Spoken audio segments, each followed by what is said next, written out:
c'est bon. Information est belée. Mais la pouvez pas toucher caca. 2 ou 3 points. Ceux qui m'ont mécopé ça là. Il y a les bossons à Kobanda. Ne konabiso nenga otaki kofongola. Histoire. Il y a monolithe. Oyebi ko bimana banda lungwa. C'est je pas yé. Ayebi ko kota mo pe mwandamu. Yena ko kende. Kota li ça été. Monolithe wana. Je pense que la carte à téléphone va évidemment que les biso na ba pays différents ou na ba continent différents. Oh déjà ebi na kobima. Eba na kosalema. Ezali sini nini? Sini oyo. Ndenge seja uti koloba awa. Lelo oyo Chilombo. Akomi koluka d'une façon. Ya kokende kokota na banzela nyonso. Pona koyeba komite à la place nini. Ndeko Kabila abomba ye. Pour que ameka ndoko sa sortie. Mais yango wana lelo oyo pona kokende komi kotisa ye moko alingi azwa mboka mobimba ye bakokota na kati ya maçonnerie ye bakokota na bamondi mosusu sini oyo eyebi kobima na bandalumwa ezali sini ekolakisa ke mokonzi na bino mutu moko ya mboka wazali komsote otote bia na nimero moko boye ke ya kokota na mondi wana ya bokitiste ke c'est-à-dire que baye kolakisa sini ekolakisa ke oui to accepter pays na bino eyeba kokota na kati ya monde na biso tozali mais ya kolakisa ete bakwei na fo pour bakwei nango bapays différents nyonso parce que eyeba soki ebimi après quelques jours ou quelques temps ne ekoyeba kodisparaître yango moko donc c'est-à-dire basali esali symbole balakisi ke tozali na bino kokomi bamambre na biso kokomi bato na biso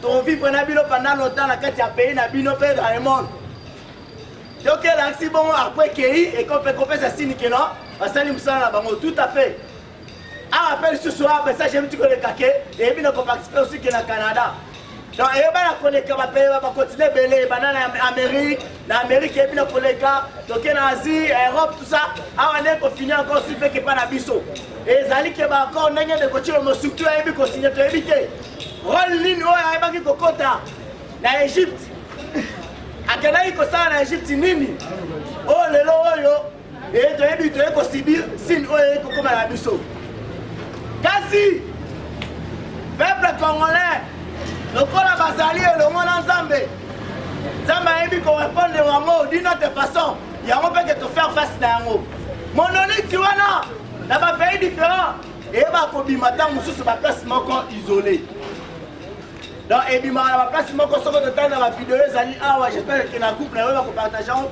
ebimaka na baplace moko isolé pour que mpona kolasaka sini kaka non esinstalle na kati ya mboka na bino après ça baoyeba kocontinue ensemble mais nzambe akonfondre bango une autre façon ya koyeba kobimisa yango mpe na point oyo bayebaki koinaugure soi-disant prophète na bango lelo kino oke te bayebaki koyela kosalela biso systématique non kine koyeba kosonga salité plus pire ebimi ya katikati ya ville de Kinshasa au lieu ke ezelaki edisparaître selon baloi na bango selon bainstitut na bango peuple congolais elakisi bango ke te awa ezali place oyo tokoki kokende na kati ya souffrance te soki okoyeba kosala makambo na yo mikotisa yo moko na famille na yo koyeba kokotisa peuple congolais te eza boye te abuka oye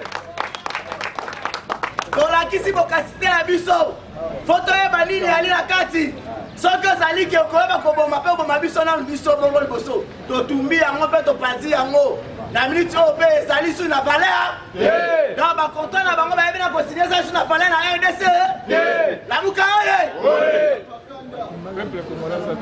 tokei lisusu peuple congolais fongola matoi yo kamera ya koloba ndenge seja otaki koloba awa ke bataliban to bandeko na biso bayeba koloka bauniungu ya koyeba kokotisa trouble entre le président Eli Martin Fayulu et Silas Adolphe Musutu to eside ou bien nouvelle là nayeba koleko tike bino wana talisa bino wana faux na uta koloba na bino yango awa lelo mpe ke seja yo kobakisa mer wana ezali eloko tokotala mutu bawelelaki bokonzi bozwa bosala mosala bolakisa na peuple congolais de quoi vous êtes capable mais koluka kocreye babiloko oyo ezanga ntina eza kolakisa role ke ndenge babanaka idéologie na bango ya CNZT jusqu'aujourd'hui parce que neka toujours kolobaka toujours bamakamna bango ya CNZT oyo ezali ko baformol mais lelo oyo ezali pre capital peuple congolais tia na mutu na yo tia eloko moko lobi tozali na sitting faux lobi vendredi tozali na sitting mais nangi natalisa utilité ya sitting wana ezali nini biso nyonso lobi peuple congolais en général Lamuka en général Nouvelle Élan en particulier et Sida en particulier ensemble la République démocratique du Congo avec toutes ses populations tokoye bakosatamba biso nyonso tokose réunir justement na rond-point Willery mpona kosala city faire ambassade ya Rwanda ya kotalisa pourquoi ambassadeur ya Rwanda soki pouvoir oyo de Kochilomo ayebi kokontinue na bango bayeba kosalir mboka na biso Congo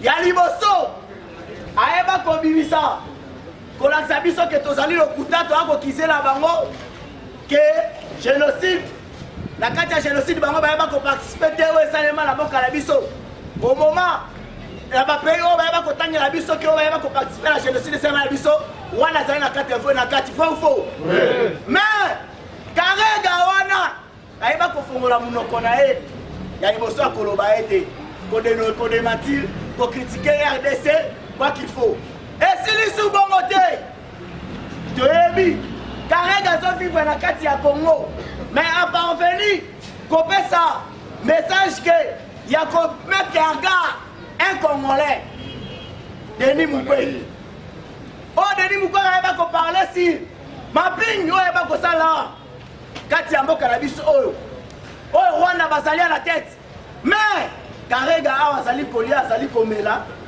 ayeba kolopesa message pe Rwanda bayeba kolanse ke ya komettre garde et pas Denis Mukwege donc eli kolakisa ke tozali bato moko ata ko tozala bato bakokotela biso te sidali biso moko mpe tozala bafeneya esili bongo te le même Karega excellence Adolphe Muzitu ayebi na kosala ete koloba cette fois-ci il faut te faire face na Rwanda histoire ya Rwanda il faut aussi la rencontre toujours la guerre il faut ya Rwanda il faut tozwa bango tebe kolakisa bango de quoi nous sommes capables pour que aussi sa carrière na bango mais kaka Karega wana atelema mpona kocritiquer nyonso oyo excellence Adolphe Muzitu ayeba koloba mpona koloba nyonso mabe mpona kofinga bacongolais azali kaka toujours na Congo esuki bongo te lelo oyo le président Eli Martin Fayulu ayebi na kopesa message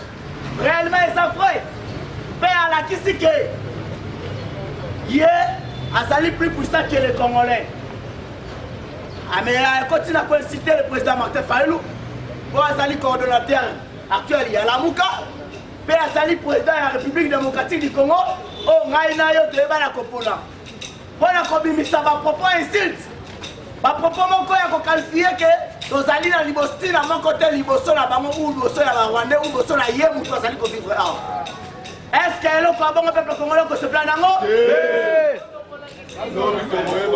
Lamuka oye Lamuka oye Lamuka ikana ya bisaelo komoko tia na motu siti ya lobi ekosala ekozala commandé par SIDT ekozala commandé par Nouvelle Élan te ekozala commandé par yo peuple congolais eza boye te ezali sitting moko oyo ozali kolakisa dans le monde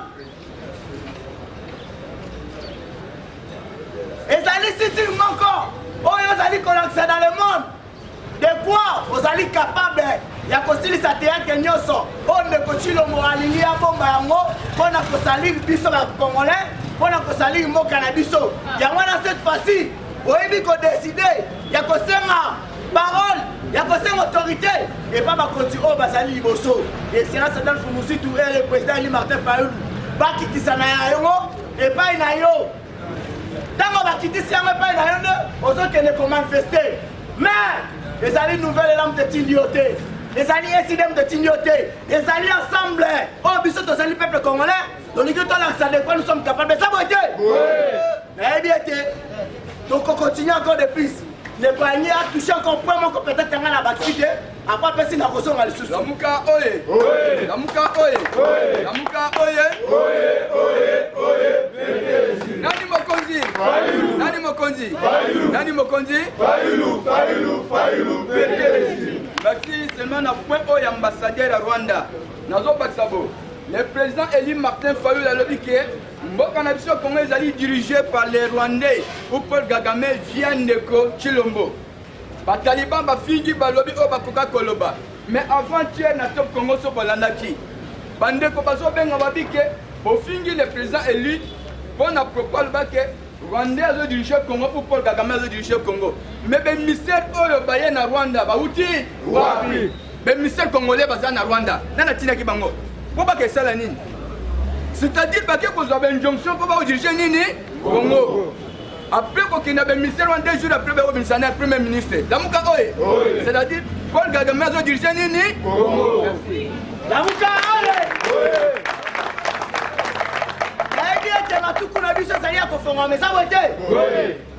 Dans cette année, nous sommes tous allés au Sala Awa. Les alliés volontaires à mon côté. Les alliés organisation à mon côté. Les alliés volontaires pour l'organisation à yon peuple congolais. Les sabotés. N'est-ce pas que la décision est à côté de ma pour la coloca à Kanda. Pour la déterminer. Il y a aussi les de Kochi, le monant de Kabila. Il y a un paix. Les alliés continuent à yo. Que lobby. Oui, va manifester en haut. Ceux qui ne continuent pas. Akoluka, atina la police, atina la Taliban, babi ma sur le terrain. Donc on va faire face à la banque aussi, c'est ça beauté. Lamuka oye! Lamuka oye! Lamuka oye! Nani Mokonzi! Nani Mokonzi! Nani Mokonzi! Lobby de Salis, lobby, ça beauté. Un étranger a compris qu'on a l'icolo, il y a l'autorité, il y a le peuple congolais à rater. Jamais. Ce qui est là, c'est péliqué. Le col a la critique qui est excellent, ça donne tout. Le col a la fille Martin Fayulu. Si vous avez bon l'habitant, vous avez un tour. Vous avez parce que vous allez qu'on s'appelle là, vous allez qu'on y va bon rebelle. Il y a le peuple congolais qui va se retrouver dans l'eau. Il y a un olingi osala couverture moko ya mutu moko uti na ye libanda ayeka kana kati pona kolakisa ete asali mboka na yo pour que yo sepela yango wana biso peuple congolais tolobi tokotika yango jamais dans lobby biso nyonso badistrict nyonso batribune nyonso ozala muluba ozala mukongo ozala muswahili ozala soki nani biso nyonso lobby à partir à 8h na rond-point ya Wileri ine na ambassade ya roi pona koloba na kangare soki kagare azali na 48 heures soki ndeko Chilombo akoyeba kobomba ba Rwandais abombela bango parti ya Rwanda mais soki kozala awa tokoloba na ndeko Chilombo avant tout va tokota na ba Rwandais tobana nanu na yo na oyo kolinga atelemela ke alakisake akouvrir yo biso population congolaise tokolakisake tozali déterminé ndenge tozalaka déterminé ya kobenga na ndeko Kabila na 2018 na se ya mbula tomona mbula te et cette fois-ci tozozala mpe déterminé ya kobenga na yo Chilombo na ekili nyonso ya barwanda na muka oye akende trop tiré, trop c'est, trop c'est. Cette fois-ci, les allez habiter sur mon côté. Premier lancement, les allez marcher, les allez caca sitting. Pour la refaire ça, fait. Yamoana, lobby, les allez marcher que n'est pas lobby. Les allez faire sitting. Oh le peuple congolais bisonna aux allez côté les milango. Tiens la matin il a yo, yakoloba été. Pas tant mutu so que no vando yo que lobby té. Et si dem de tina kingai. que Nouvelle Élan de Tina Kingaï. Et ça n'est ni organisé par SID, ni organisé par Nouvelle Élan, mais ça n'est organisé par le peuple congolais. Ça va dire, il y a un peuple congolais. Il y a un peuple congolais. En général, le peuple congolais, en général, la Mouka, oui. La zone, si on ne veut pas assez génération. On a dit bien. Ba infiltré ba yao. Ba tout ba délégué par IDPS. Ba délégué par IDPS.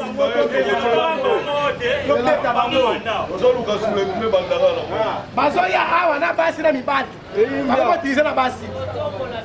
Mais tu dis bien, faut katege. Soit qui silence mon Tanzanie, né oyele kela makasi. Kobanza bongo te. Bakomi kolakisanga bino malabe mwasi pe kobali bokomi koya déjà bozwa ba message bo enregistrer ba audio bokendeke nango mais tokoyebisa bino boye le Congo n'appartient à IDPS eza bate Congo eza ya Félix eza pe ya IDPS te le Congo c'est pour les Congolais eza na kosi soki oza moto ya IDPS okoti mosala bureau de oya koenregistrer ba audio ya ba mingongo ya bato oya kawa oza oyaka awa nayebisa ona meto angele sala attention Congo ezaka ya baluba te Congo eza ya baswahili pe eza ya bakongo pe eza pe ya bangala eza bate moto abangisa moninga moto abangisa moninga tia makutu malamu yoka yango keno pesa bato batindaki osanga yebisa bango ke lisanga ya bakongole bo basanganaka kuna oyo eza lisanga ya bakongole eza we te ese mopaya zao mouta zao eza lisanga ya bakongole ça veut dire quoi moluba azali mokongo azali moswahili azali mpe mongala mpe azali yoko ya na nungununguno awa ondire bapaya nde bazali bauta bazali awa keba na yo toyebisi yo keba sala ngele mbasi mpona kotinda bato babete yo eza bote eza biso eka sikolo ayebisi biso boye aloka aza mokolo si ayoti makutu nesi ayoti tolobi boye ndeko na ngai lobi nde lobi eza bote ndenge ndeko na eza koloba awa lobi eza mpona tribu moko te eza mpona parti politiki moko te eza mpona tolakisa bouta balobaka boye bangala soki okuti ndeko no akobunda yosali nini bunda ntango bitumba ekosila natunda eke ebandaki keboni eza bote bandaki esi osauve ndeko na yo mais so otiki babeta ye ntango akokufa na nsima yo otuna eloko nini ndeko esi akufi yango lobi loka bafikeli biso président tete totika oka bongo babandi na fayulu lobi ekubana mpa ya moziki eza bote mais topesa bango taka te taka eza te ndeko na biso akufelaki wana akufelaki mwasi na mwana ndeko na ngai lela na waza ule lobi on ne sait jamais likambo ezwaka moto ezwaka nzete te mbo mpe aza malade soki omona azoya te malade mwana oyo tozwaki eza moke tobakisa topesa ndeko honorable akelango kopesa ye